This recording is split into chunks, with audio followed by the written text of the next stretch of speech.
이른바 시황제 시대, 어떻게 이런 일이 가능하게 된 것일까요? 우리를 비롯해서 국제사회는 어떤 영향을 미치게 될까요? 전문가 해설 듣겠습니다. 이태환 세종연구소 중국연구센터장 초대했습니다. 안녕하십니까? 안녕하십니까? 자, 우선 장기 집권 개헌안 이번에 전인대에서 통과된 자세한 내용을 먼저 좀 설명을 해주십시오. 네, 이번에 전인대에서 통과된 그 내용은 이제 특별히 주목을 받는 이유가 그 국가 주석의 그 연임 제한 조항이 있는데 네, 이것이 철폐가 되는 그 내용을 담고 있습니다. 네, 네. 따라서 그 어느 때보다 사실 전인대라는 것은 어떻게 보면은 조금 뭐 좀 과장되게 얘기해서 거수기 역할을 하는 뭐 그런 거 아닌가. 그러니까 우리나라에서는 이제 의회 역할을 하는 것으로 볼 수가 있겠습니다만 예, 예. 중국의 정치 제도상 조금 차이가 있습니다. 그래서 이것은 국가 정부의 주요 요직이랄까 국가 기관의 수장들을 또 임명하는 절차가 있는 그런 저기가 됩니다. 전인대가. 그래서 이번 전인대에서 그 헌법 개정을 통해서 이렇게 국가 주석의 연임 제한 조항을 갖다가 철폐한 것은 예. 앞으로 장기 집권을 할 수 있는 길을 열었다 이렇게 볼 수 있겠습니다. 네, 지금까지는 이연임까지만 할 수 있었는데 그걸 이제 폐지했다는 얘기죠. 그렇습니다. 이게 지금 중국은 당정군 그 3자가 이제 같이 가는 그런 체제입니다. 말하자면은 이미 작년도 2017년도에 네. 10월 달에 제19차 당대회에서 시진핑 주석이 당 총서기로 선출이 됐습니다. 예, 예. 이것은 당의 그러니까는 총수를 말하는 것, 당의 영수를 말하는 것이고 그 다음에 거기에 당 내에서 또 당 중앙군사위원회 주석직을 또 겸하게 돼 있기 때문에 이것은 우리식으로 하면 국가 원수로서 군 통수권을 갖는 거야. 그런 지위를 말합니다. 그 다음에 중요한 것이 이 국가 주석을 전인대에서 선출하는 것인데 이것은 그야말로 국가를 대표하는 상징적인 자리이기도 하지만 정부 모든 기관의 수반을 또 맡게 되는 것을 의미합니다. 네, 근데 여기서 이제 중요한 것은 당정군의 모든 임기 제한 조항을 갖다가 철폐한 것이 아니고 네. 당 총서기와 당 중앙군사위원회 주석직은 임기가 없습니다. 그러니까 연임 언제든지 할 수 있죠. 그런데 여태까지 국가 주석은 두 번 그러니까 하는 거 한 번 연임하는 것으로서 끝나게 돼 있기 때문에 보통 10년 하고 끝났죠. 예, 예. 이것이 1982년도 헌법 개정 시에 이제 제정된 헌법 조항인데 이것을 이번에 바꾼 거죠. 예. 장점인 후진타오 전임자들이 다 10년씩 했었던 거죠, 그러니까. 그렇습니다. 장쩌민과 후진타오는 다 10년씩 하고 끝났고 그 전에 이제 올라가면 마오쩌둥이나 덩샤오핑 시대에는 이제 그런 것들이 적용이 되지를 않다 보니까 네, 네.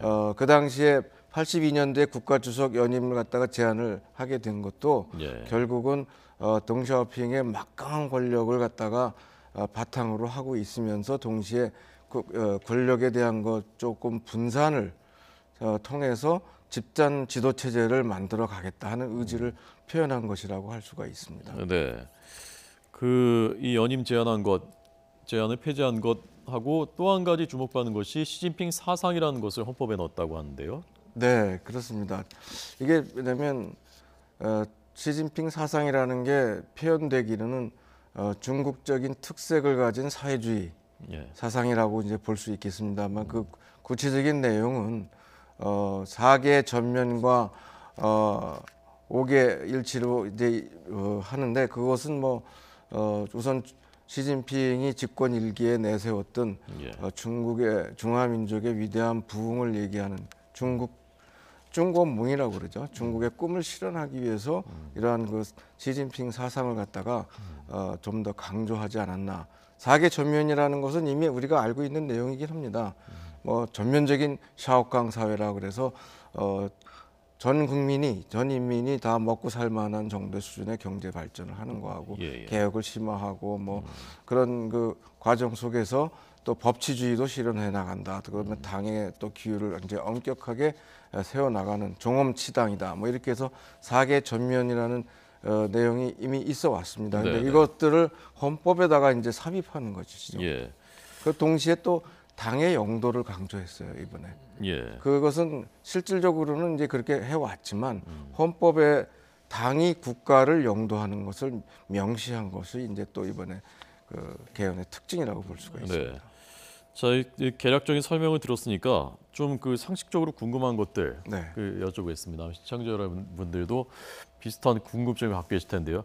자, 우선 첫 번째는 이게 시황제라고 불릴 정도로 막강한 권력을 가지고 있다고 하는데 전임자들보다 훨씬 네. 어느 정도의 권한을 지금 그 시진핑 주석이 갖고 있는 겁니까? 황제라고 한다는 게 조금 이제 어휘를 어떻게 쓰느냐의 문제인데 지금까지 전임자들에 비하면은 막강하죠. 왜냐하면 이 연임 제한 조항이 철폐가 된 것뿐만 아니라 예. 실질적으로 그동안 시진핑 주석은 다른 전임자하고 비교해 볼 때 그동안의 기득권층이라고도 할 수도 있었고 어떻게 보면은 하나의 또 권력 그 층을 형성하고 있는 군부에 대해서 대대적인 사정을 벌였고 반부패 작업을 통해서 군부를 혁신하다시피 했습니다. 이것은 군권을 상징적으로가 아니라 국가 원수로서 또 이런 군 통수권을 가진 자로서의 뿐만 아니라 실질적으로 군권을 장악한다는 걸 의미합니다. 그래서 그런 막강한 권력 기반을 바탕으로 해서 당 총서기뿐 아니라 이제 국가 주석에서도 연임 조항이 제한 조항이 철폐되는 것은 앞으로 10년이 아니라 15년을 또 더 할 수도 있고 그 이상 또 나갈 수도 있는 길을 열었기 때문에 지금으로서는 소위 말해서 반대 세력이랄까 다음번 후계자도 아직 확실히 정해져 있지 않은 상태에서 막강한 권한을 행사해 나갈 수가 있는 겁니다. 네. 과거 같으면은 격대 지정이라고 그래서 당대회 때 대개 다음 후보가 이렇게 명단에 올라오거든요. 그렇죠. 그게 지금 안 보이는 그 과정을 거쳐서 시진핑 주석도 된 거고요. 그렇습니다. 그런데 그 궁금한 것은 그 앞에 전임자들 장점인 후진타오도 다 그 이번에 개헌되기 전까지는 똑같은 체제, 똑같은 시스템, 똑같은 법률 속에서 통치했었지 않습니까? 그렇습니다. 그런데 시진핑 주석은 도대체 무엇이 있었길래 그들보다 훨씬 더 강한 이런 강력한 집권이 가능했고 그다음에 개헌까지 이렇게 하게 된 것인지요? 그게 이제 여러 가지 이유가 있지만 두 가지만 든다면 우선 다른 전임자들하고 다른 것은 군에 대한 기반이 있습니다. 태자당으로서 가지고 있던 후광도 물론 있습니다만 후진타오라든가 장쩌민은 사실 군에 대한 기반이 없이 당 총서기를 맡고 상당한 기간을 통해서 자기가 원하는 자기 측근들을 좀 키워나갈 수 있는 기반을 양성해가고 그 과정 속에서 군에 대한 어떤 권한을 장악해 갔다고 하면은 시진핑은 이미 어느 정도의 그런 군 경력을 바탕으로 해서 군에 대해서 막강한 권한도 있었지만 또 이런 반부패 운동을 통해서 반대할 수 있는 어떤 세력이라고 그럴까 여기가 대부분 다 지금은 없어졌고 또 주요한 정적들도 많이 없어진 상황에서 또 인민들에게는 반부패 운동을 통해서 상당히 폭넓은 지지를 얻고 있습니다. 또 이런 것들이 이제 주요한 권력 기반이 되고 있는 것이죠. 네. 혹시 그 아까 말씀하신 중국몽, 그러니까 과거에 미국은 아메리칸 드림이었고 중국은 이제 우리가 세계 최고의 국가 나라가 되겠다, 세계를 주도하겠다라는 그런 꿈이 중국 그 국민들의 그 꿈이 투영된 그런 측면도 좀 있는 건가요? 물론 그런 면이 다 들어가 있다고 봅니다. 왜냐하면 중화민족의 위대한 부흥이라고 그러면 우리는 그저 이게 뭐 옛날에 중화민족이라든 중화사상 이런 거를 다시 또 부흥시키는 거 아닌가 생각할 수도 있지만 그것의 구체적인 의미는 중국이 지난 2000년 동안 실질적인 GDP 규모를 봤을 때 25% 이상에 해당하는 즉 전 세계 GDP의 4분의 1 정도 이상을 차지하는 세계 최부국이고 강국으로 살아왔습니다. 근데 이것이 지난 20세기에 와서 중화인민공화국 건설할 당시 1950년도 당시에는 한 4.5%대로 떨어지고 그만큼 또 어려운 시절을 거친 것이죠. 따라서 세계 1위의 대국으로 도약을 하는 것이 중화민족의 위대한 부흥하고 직결되어 있는 것입니다. 그때로 돌아간다는 건 결국 그 지위까지 올라가야 되는 것인데 그것을 앞으로 이제 지금 이번에 그 또 강조하고 나간 게 두 개의 100년입니다. 중국 공산당 창건 100주년이 2021년이 중국 공산당 창건 100주년이에요. 1921년에 공산당이 창당되었기 때문에. 그다음에 중화인민공화국 건설은 1949년, 100주년이 2049년입니다. 이 두 개의 100년을 놓고서 중국의 위대한 꿈을, 중국의 꿈이라는 것은 중화민족의 위대한 부흥이다. 따라서 전면적인 샤오강 사회 건설뿐만 아니라 참 위대한 문명 국가로서 세계 최대의 강대국으로서 도약할 수 있는 기반을 만들고 완성하겠다. 그것을 이제 의미하고 있습니다. 네. 그러나 다른 한편으로는 중국 국민들한테도 이제 그 민주화에 대한 열망이 있지 않습니까? 점점 네. 갈수록 나라가 형편이 좋아질수록 또 민주주의를 원하게 되는 것이고요. 그런데 지금 이것은 외교현상으로 보기에는 거꾸로 가는 것이란 말입니다. 한 사람이 그 권한이 강해지고 장기 집권하게 되고 자, 그렇다면 이런 것들이 어떻게 조화가 될 수 있을 것인지 중국 국민들은 그냥 그 용인을 할 것인지에 대해서 어떻게 보십니까? 그 부분이 지금 우리가 생각할 때 우리는 자유민주주의 국가고 상권 분립 체제고 하기 때문에 이건 퇴보 아니냐 이렇게 볼 수가 있어요. 그러나 지금 현재 중국의 정치 제도만 놓고 보면 네. 중국의 정치 제도라는 것은 당 국가 체제라고 해서 상권 분립 체제가 아니거든요. 그럼 이것을 완전히 해체하고 새로운 국가를 만든다면 모르지만 현 상태에서 이것을 발전시켜 나가기 위한 어떤 시스템이 필요한 그런 시기에 와 있는 거죠. 공산당으로서도 고민은 지난 개혁개방 이후에 40년 동안을 줄기차게 성장을 해서 지금 세계 2위의 경제 규모 아닙니까? 그리고 세계 제1의 대국을 꿈꾸고 있는 그런 상황인데 그런 과정 속에서 이것을 안정 속에 지속적인 성장을 해나가는 것이 당면 과제다. 그랬을 때는 강력한 리더십이 필요하다. 이런 논리를 개발이 된 거죠. 이런 논리가 개발이 돼가지고 네. 이번에 우리가 볼 때는 장기 집권 혹은 종신 아니야 뭐 이렇게 했는데 인민일보에서는 그것에 대한 반론도 제기했습니다. 종신하고 상관없는 거죠. 종신 집권을 한 것이 아니다. 네네. 다만 강력한 리더십을 바탕으로 안정 속의 성장이다. 예, 그 논리가 개발된 것은 이제 제가 이해가 되고요. 네. 다만 이제 국민들이 예컨대 이제 시진핑 이번에 그 개헌하는 과정에서도 네. SNS나 그 인터넷에서도 이런 관련 검색어를 검색할 수 없을 정도로 막아놓고 네. 이런 부분에 대해서 이제 중국 국민들도 이게 이래도 되는 건가라는 그 의식이 있을 것이고 네. 과거에 실제로 천안문 사태도 있었지 않습니까? 그러니까 그렇습니다. 이런 것이 그대로 그렇게 관리할 수 있겠느냐 하는 걸 여쭤보는 겁니다. 근데 지금 이번에 전인대 특징이 투표한 결과를 놓고 보면은 덩샤오핑 시대에는 정말 만장일치로 뭐 통과되고 그랬는데 네네. 이번에 반대가 2표 나왔어요. 예. 기권표가 3표가 있었고 이거는 어떻게 보면 전폭적인 지지를 획득했다. 이것을 다 대내외에다 과시를 한 겁니다. 네네. 그러기 위해서 이미 진짜 사전 정리 작업이 있었어요. 작년에 당대회 이전인 9월 28일에 정치국에서 이미 헌법 수정 소조를 만들어서 이것을 전체 당정군 기관에 의견을 수렴해 갖고 118건에 해당하는 의견 수렴을 11월, 12월 두 번에 걸쳐서 예. 당 원로들을 통해서 또 다 받았고 따라서 그 과정에서 어느 정도 의견 수렴은 됐다고 봅니다. 다만 전 인민에게 이것을 갖다가 지지를 확장시키기 위해서 여러 가지로 지금 통제도 하고 있는 건 사실이고 또 외국에 있는 유학생이나 일부 지식인들에서는 반발도 상당히 있다고 알려져 있습니다. 그럼에도 불구하고 이것을 어느 정도는 컨센서스를 이루는 과정을 거쳐서 예. 그 광범위하지가 않다 그 반발이. 그것이 겉으로 이렇게 결집돼서 나타나기에는 네. 아마 세력으로 되기에는 부족한 상황이 아닐까 그런 생각이 듭니다. 네, 그 투표할 때 반대 투표였는데 사실상 공개 투표였다면서 다 볼 수 있는 상황이었다면서요. 그것이 접지 이제 말라고 하고. 접지 말라고 한 이유는 제가 이제 추측컨대 네네. 이번에 이게 전자 투표입니다. 네네. 그래서 불과 28분 만에 다 끝났대요. 보통 예. 2시간 걸리던 게. 예. 그래서 전자 투표는 이거 꺾으면 안 되죠. 네. 그냥 집어넣어야지 그대로 계산이 되니까. 그것이 다 보여라 하는 차원보다는 그런 기술적인 과정을 통해서 아마 되지 않았나 싶습니다. 네, 뭐 보이라고 한 건 아니겠지만 실질적으로는 이제 보일 수 있는 상황이었다고 하더군요. 옆에 있는 사람들이. 네네, 다 뭐 이렇게 가까이 있다 보면은 볼 수도 있겠죠. 네. 네. 우리나라에는 어떤 영향을 미치게 됩니까? 중국이 이 방향으로 가게 되면.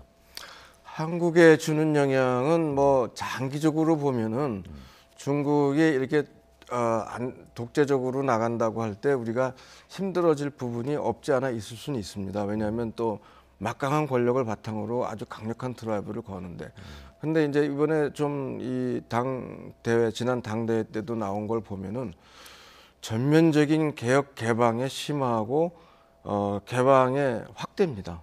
따라서 국제적으로는 더 강한 리더십을 갖다가 유지하기 위해서도 국내적인 안정을 갖다가 우선적으로 하기 때문에 대외적으로는 좀 더 안정된 그 권력 기반을 통해서 유연한 어떤 전략으로 나올 가능성이 있습니다. 따라서 장기적으로 보면은 우리가 중국 쪽에 어느 정도 이렇게 동조해 나가는 걸 바라겠지만, 네. 단기적으로는 중국이 그런 정지 작업을 주변 국가나 대외 국가들하고 해나가기 위해서 전략적으로는 상당히 유연하면서도, 하지만 또 중국이 원하는 방향으로 네.